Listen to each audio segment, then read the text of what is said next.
the award is PMPC Assistant Treasurer John Fontanillo. Sandali lamang, Best Comedy Actress. Charisse Solomon, Charisse Solomon! May 7.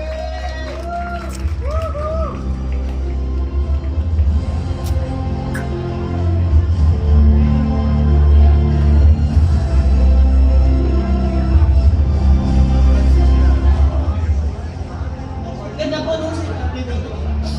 It is really a hard time for comedy and TV now. Pero lalaban tayo kasi kami po hindi na namin tinitignan kung ano yung makukuha namin. We just work because we love our jobs. We work for our families. Makes us happy to make people happy. And that's what we need right now in the world. Una sa lahat, gusto ko po pasalamatan sa si Lord and PMPC. Maraming salamat po. Ito dyan, siya po nakadiscover sa akin. Siya pa ang unang-una kong ina sa showbiz. Hindi ko po yan makakalimutan. And Tatay Romel Gacho, na nagpumilit po sa akin sa bubble gum kasi ayaw po nila sa akin.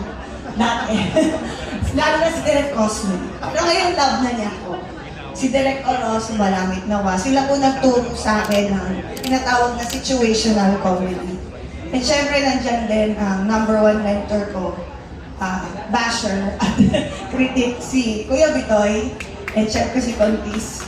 Ayan, talagang hindi sila madamot sa kanilang creative juices. Hindi ko lang sila sabi ko. Siyempre, salamat po sa GMA family, sa Sparkle family, Bubblegum family, para sa inyo to. Happy 30 years, Bubblegum. And my Pepito and Your Honor family. And siyempre, ang pinaka-love kong family, Vincent and my kids, ang mga superpowers ko. So, thank you so much again, PMPC. Mabuhay po ang telebisyong Pilipino. Mabuhay po kayo, PMPC. Thank you so much.